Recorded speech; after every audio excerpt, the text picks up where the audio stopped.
Hello, unicorns. It's Molly. Thanks so much for being here. I thought this month we could mix it up a little bit because there were so many requests and a lot of enthusiasm for altar tours in the Q&A responses from last month. I thought it might be fun to just give you sort of an OG, old school tour of my witchy room. I call this my temple room because that's really sort of what it's turned into. And I thought I'd just walk you through it and talk a little bit about some of the bits and bobs and what's going on in here. So I'm going to try to hold the camera as still as possible and not make you seasick. All right, here we go. Okay, so we'll just start from one side and move to the other.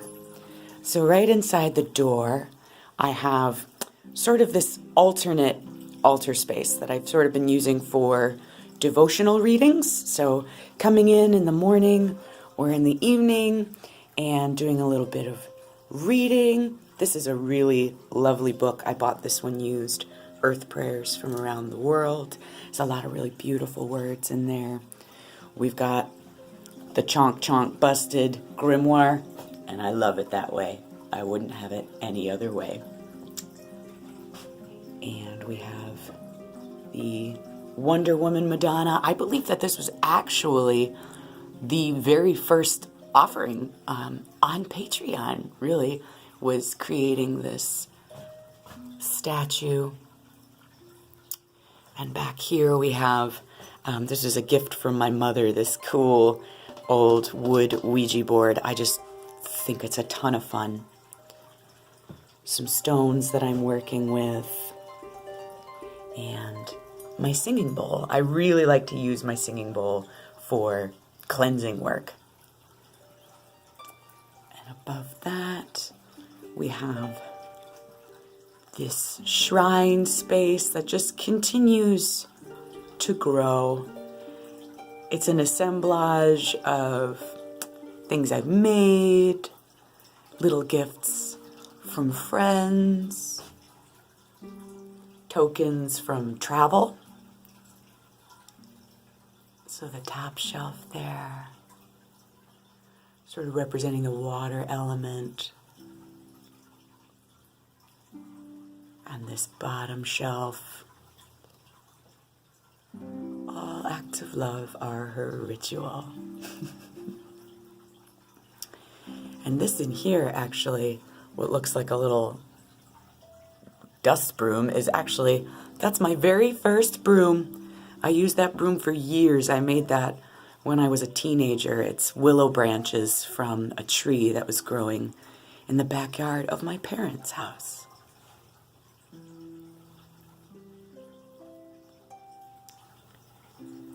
And we'll move to the back of the room. Up here I've got, on this back door, there's a closet here that I keep a lot of bobs in. But my broom that I use both magically and for house cleaning, I think they're both the same thing. So the besom is not strictly for ceremonial purposes. I use it weekly.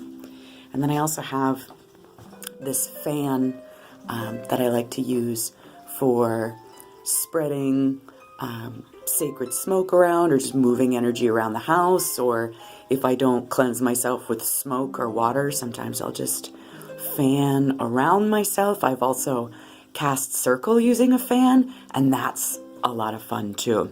So that's turned into a tool I'm using more frequently. We'll jump over to the altar space. Now, part of what I wanted to show you, there was a question about witchy aesthetics, and I do want to show you that this altar is very dirty. There's a lot of candle wax on it. There's a lot of incense ash on it. There's lots of little herby bits on it because I use it. And here you can see, this was actually where I was holding a grid of sorts. I was casting a spell here, and it involved crayons, and the candle that I used for that spell actually exploded and melted wax all over my altar, but such is the way of the Art Witch, you know? It's okay to make messes. Use your spaces. So maybe we can just move from one side to the other and I'll give you a bit of a peek. I did mention that now that I have more space, my altar setup doesn't change super frequently. I like to add seasonal elements about 4 times a year. And I'll shift things if it feels appropriate. But for the most part, this sort of trifold setup is working well for me right now. So we'll just go in on a little peek here. Xena and Mary and Wonder Woman. My little painted pentacle there. My big juicy goddess that I made a couple years ago. I love her. This is a beautiful smoke wand that was gifted to me by a friend. She makes beautiful wands. My little Genius Loci representation there. My unicorn. More candle wax. And over to the portion that I have dedicated to Diana. Give you a look here. And she's still decorated for the fall season. So I have these leaves and some bindweed, a bit of driftwood. I attach these ribbons to a piece of driftwood that I found at the beach. Back up here a little bit. And that in the background is a quiver that has some arrows housed in it in honor of Diana. And this is really where the seasonal part of my altar is, because I sort of interpret the goddess as an embodiment of nature and honoring those cycles. So down here, got a piece of selenite. This is a little bird's nest that kept floating around in my yard for a couple of weeks, so I decided to pick it up and add it, and it's holding on to some crystals. Another pentacle, which I also made as a teenager. I love having that. It's just sort of a great reminder when I feel a little stuck in my magic and my practice to come back to that feeling of awe and curiosity that I felt as a much younger version of myself, and that inspires me. And my offering cup for Diana. A little spell bag there, and these are some antler bits that were gifted to me by my brother. He found them. So I love having that animal representation on this space for Diana. And then over here we have a representation, or many representations actually, of darkness, of night, of the dark goddess. And our little skeleton here is having a bit of a hard time. We'll straighten you back up. There you go, buddy. All right. This beautiful Kali print from my friend Jen. Some dark goddess representations here. An image I've chosen to represent Baba Yaga for me.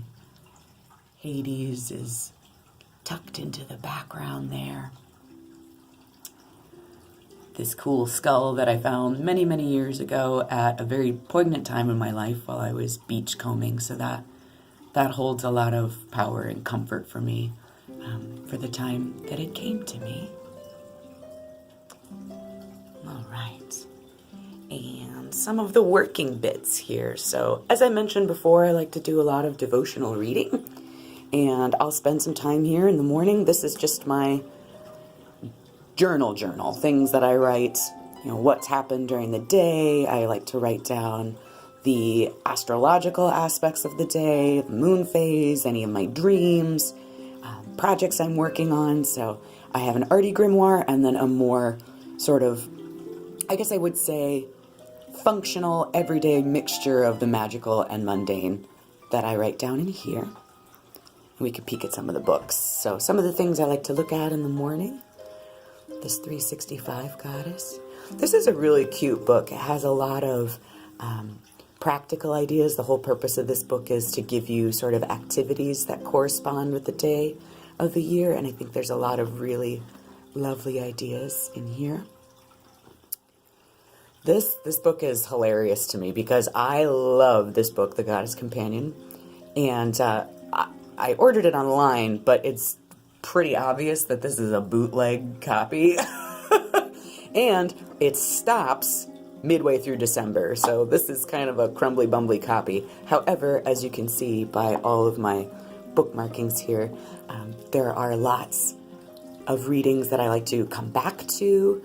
I'll use this book for bibliomancy, and then I also like to read what corresponds with each day. The Complete Guide to the Tarot Illuminati. So there's actually both of those books here. The smaller book is the book that comes with the deck. You know, this is sort of, for a little white book, this is a pretty beefy book, but it gives a lot of generalized meanings for the cards, but the book goes into all of the wonderful, rich, elemental and Kabbalistic associations, and gives you lots of ideas on how to interpret the cards in a broader way, and this book has been really just indispensable in my tarot study. And then this giant book, which is just a black sketchbook, is where I plan out rituals and keep like researchy kind of things, things that I may want to incorporate into my grimoire at a later date. So my practice involves a lot of reading and a lot of writing, and I find that if I just do it right away in the morning, I'm more apt to do it. If I wait until the very end of the day, I'm usually too burnt to focus. So that's what's on my devotional reading pile. We have my prayer beads, which are a busted rosary that I've added this goddess figurine to, and my starfish pentacle that has elemental representations. And if you're newish here and you don't know the story about the starfish, I did do a video on this, oh my goodness, quite a while ago now. But the moral of the starfish parable being that doing a little something makes a big difference to someone somewhere. And so I like to use the starfish as a sort of a guide, a reminder for that. My very dirty, waxy covered altar cloth here. My deck of choice is the Tarot Illuminati, so that's what I'll do my daily draws from and my new moon readings. So you got a little bit of, I was working on a little bit of a project yesterday. This is, if you can see this, just a little bit of incense that I was working on for lifting anxious thoughts. Anxiety is something I've been working with my entire adult life, and I like to incorporate that into my magical practice. So working on a lovely scent, some aromatherapy, and I'll use that in here, and I'll use it around the house as well. And I burn it on a charcoal disc in what I use as my cauldron. Okay, that's everything there. Okay. Brigid representation on the wall. She was one of the very first goddesses I worked with. I was really drawn to her because she had so many facets. The art, the healing, the poetry, the fire, there was so much. So I worked with her for quite some time before I dedicated to Diana, but she has a very special place in my practice and a special place in my heart and my history as a witch. So we'll back up here to give you a little better view. So here's sort of another semi altar space. I'll use this to keep grids and things that I'm working on if I don't want them to take up too much room on my working altar. But up here we have this lovely colorful representation of Lakshmi.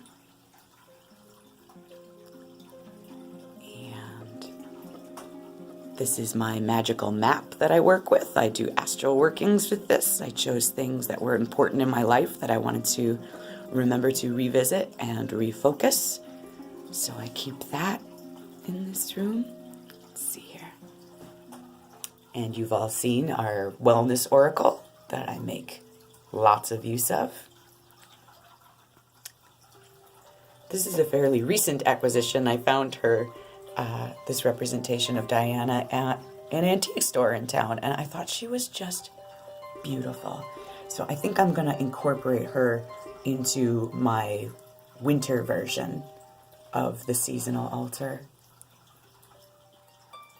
This is a really beautiful gift from my friend Serena. She made me this lovely little Diana devotional tin. I adore it. And another little bit of artwork here. This awesome Leo Janis Joplin Cosmic Goddess from my friend Patricia. Thank you, honey. I found this crystal ball at a Goodwill, too. I don't think it's actually crystal, but I effing love it, and it gets my imagination going, and I love having it out, and I love looking at it. I think I bought it for $1 at Goodwill. And then down here, this is more nuts and bolts kind of stuff. This is where I keep tools. This is where I keep supplies. So lots of altar cloths, some of my herbs and blends, stick incenses, candles that I've made, salts, waters, floor washes, more herbs. And another big basket of herbs down here. The kitties love this box. There is something in here that just gets their sniffers going, and they want to smash their faces on it all the time. So I may need to move this because I find herbs pulled out in this room pretty regularly. But that's sort of the toolbox section. And then to finish up, I can sort of show you, this is a combination library and altar space. So I've got collection of some books up here.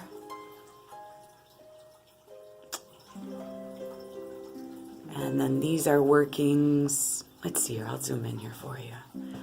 So this is a little space devoted to Jupiter. So I've got some wizard representations here. And Lakshmi as well. Oop, her candle went out. I'll have to fix that.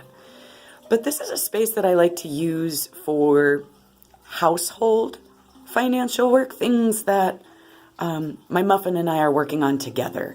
So things like savings goals, working on student debt, saving for trips, house protection kind of stuff, those sort of things, like the practical household magic. And I come here for inspiration and to give offerings, and this space just fills me with a lot of gratitude. So, and then underneath that is a beauty altar devoted to Venus. And I'll get you in here. A little collage in the background. Some offerings. Chocolate seashells. This is a fun vintage necklace that came from my mom's collection, and I like to adorn her that way.